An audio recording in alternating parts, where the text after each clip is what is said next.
जय जगन्नाथ।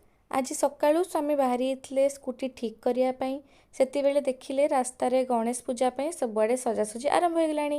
यहाँ convent school line रे तापर जाइए गाड़ी ठीक करने गाड़ीर गार्ड भांगी होता गोटे जगार ताकू होल्डिंग कराला। तापर सेठू फेरिया बेले गोटे आइसक्रीम से निजे खाई आ मो भी गोटे आइसक्रीम नहीं आसते। घरे पहुँचला बेलू मु चकुली पिठा आउ इडली पिठा बन रखी। सकाଳେ ଟିଫିନ୍ କରିଦେଇ ସେ ବାହାରି ଯାଇଥିଲେ ମାଆଙ୍କୁ ଆଣିବା ପାଇଁ। ମାଆ ପୁରୀରୁ ଆସିବା ପରେ ଘରକୁ ଏଯାଏଁ ବି ଆସିନଥିଲେ, ମନ୍ଦିରରେ ହିଁ ରହିଯାଇଥିଲେ। ଆଜି ଫେରିଲେ ଘରକୁ। ଜନ୍ମାଷ୍ଟମୀରେ ନଣନ୍ଦଙ୍କ ଘରୁ କିଛି ଭାର ଯାଇନଥିଲା କାହିଁକିନା ମାଆ ନଥିଲେ, ସେଥିପାଇଁ ମାଆ ଘରେ ପହଞ୍ଚିକି ଆଗେ ଲାଗିଗଲେ ତାଙ୍କ କାମରେ। ଆଜି ବନଉଛନ୍ତି ମାଆ ଖସା ଲଡ଼ୁ। ମୁଁ ଆଜି ତାଙ୍କ ପାଖକୁ ଦେଖିକି ଶିଖିବି କେମିତି ବନାନ୍ତି। ମାର୍କେଟରେ ଯେଉଁ ଖସା ଲଡ଼ୁ ମିଳେ ସେଟା ଖାଲି ଖସା ଚିନିରେ ହିଁ କରାହେଇଥାଏ। ଆମ ମାଆ କିନ୍ତୁ ଯେଉଁ ବନେଇଲେ ସେଥିରେ ସେ ନଡ଼ିଆ କୋରା ହିଁ ପକାଇଥିଲେ। ସେ ବନେଇ ସାରନ୍ତୁ ତାପରେ ତାଙ୍କୁ ପଚାରି ଜାଣିବା କେମିତି ଏଟା ବନାନ୍ତି, କେମିତିଆ କନସିଷ୍ଟେନ୍ସି ରୁହେ। ଲଡ଼ୁ ହେବା ପରେ ପୁରୀ ହେବ, ତରକାରୀ ହେବ, ଆଉ ନିମକି ମିଠା ଏସବୁ ନେଇ ମାଆ ଯିବେ ନାନୀଙ୍କ ଘରକୁ। ତାଙ୍କ ଘରର ସବୁଠୁ ମୁଖ୍ୟ ଆକର୍ଷଣ ହେଉଛି ମୋ ଭଣଜା ମିଷ୍ଟର ଅର୍ଚିଷ୍ମାନ ଚିରଞ୍ଜୀବ ପଣ୍ଡା। ସେ ଏବେ କଥା କହିବା ଆରମ୍ଭ କଲେଣି, 3 ବର୍ଷର ହେଇଗଲେଣି। ତ ତାଙ୍କୁ ଦେଖା କରିବାର କୌଣସି ବି ମୌକା ତାଙ୍କ ଅଜା, ଆଈ, ମାମୁଁ ଆଉ ମୁଁ ଆମେ ହାତ ଛଡ଼ା କରୁନାହିଁ। ଯଦି ମୁଁ ମାଆଙ୍କ ସାଙ୍ଗରେ ଗଲି ତାହେଲେ ମୁଁ ନିହାତି ମୋ ଭଣଜା ସହିତ ଦେଖା କରେଇବି, ନହେଲେ ସେ ଯେବେ ଆମ ଘରକୁ ଆସିବ ସେବେ ତାକୁ ଦେଖିବେ। ଆରେ କଥା ହେଇତେ ମୁଁ ତ ଦେଖି ହିଁ ପାରିଲିନି ସେ କେମିତି ବନେଇଲେ।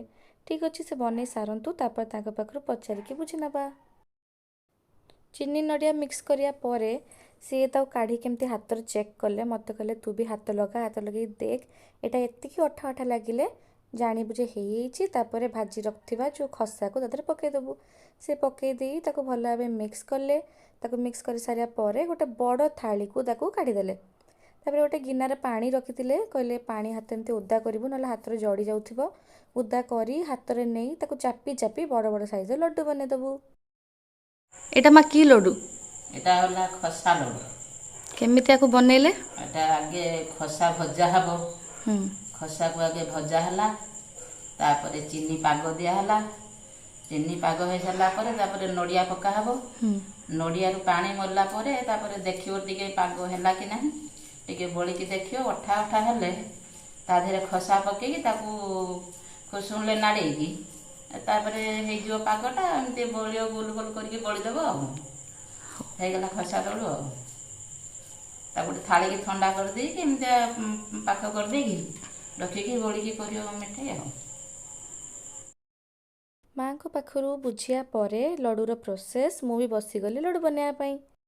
ହାତରେ ପାଣି ଟିକେ ଲଗେଇ ଲଡ଼ୁ ବନେଇବା ଆରମ୍ଭ କଲି। ମୁଁ ଗୋଟେ ବନେଇବା ଭିତରେ ମାଆ 5-6ଟା ବନେଇ ସାରିଲେଣି। ଯାହା ହଉ କଥା ଏତେ ଯେତିକି ମାଆ ବନେଇଥିଲେ ସବୁର ଲଡ଼ୁ କରିବା ସରିଗଲା। ଦେଖନ୍ତୁ ଟୋଟାଲ୍ ଏତିକି ଲଡ଼ୁ ହେଇଛି।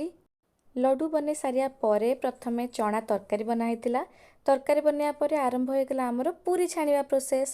ମାଆ ପୁରା ଫୁଲକା ଫୁଲକା କରି ସବୁ ପୁରୀମାନଙ୍କୁ ଛାଣିଦେଲେ। ଦେଖନ୍ତୁ ଏତିକି ଛଣା ସରିଲାଣି, ଆହୁରି ଚାଲିଛି।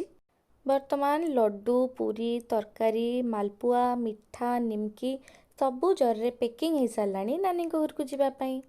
ପୁରୀରୁ ମାଆ କିଛି ଆଣିଥିଲେ ନେବା ପାଇଁ, ନାନୀଙ୍କର ବ୍ୟାଗ୍, ମୋ ଭଣଜାର 2ଟି ବଇଁଶୀ ଆଉ ଗୋଟେ ବାଜା। ତାକୁ ଦେବା ଆଗରୁ ମୁଁ ଟିକେ ବଜେଇ ଦିଏ ଟପ୍ ଟପ୍ ଟପ୍ ଟପ୍। ଏବେ ମାଆ ରେଡ଼ି ହେଇ ନୂଆ ଶାଢ଼ୀ ପିନ୍ଧି ବାହାରି ଗଲେ ନାନୀଙ୍କ ଘରକୁ। ଯେତିକି ଜିନିଷ ଯିବାର ଥିଲା ସବୁ ଆମେ ଅଟୋରେ ଲୋଡ଼୍ କରିଦେଲେ। ଏଥର ମୁଁ ଯାଇପାରିଲିନି ତ ମୋ ଭଣଜା ସହିତ ଦେଖା କରିପାରିଲିନି। ନେକ୍ସଟ ଥର ମୁଁ ଆପଣଙ୍କୁ ଭଣଜା ସହିତ ଦେଖା କରିବି। ଝିଅ ଆଉ ନାତି ପାଖକୁ ଯିବେ ବୋଲି ତାଙ୍କୁ ଖୁସି ଦେଖନ୍ତୁ। ତାଙ୍କୁ ଗାଡ଼ିରେ ବସେଇ ଦେଇ ବାଏ ବାଏ କରି ମୋ ଘରକୁ ପଳେଇ ଆସିଲି।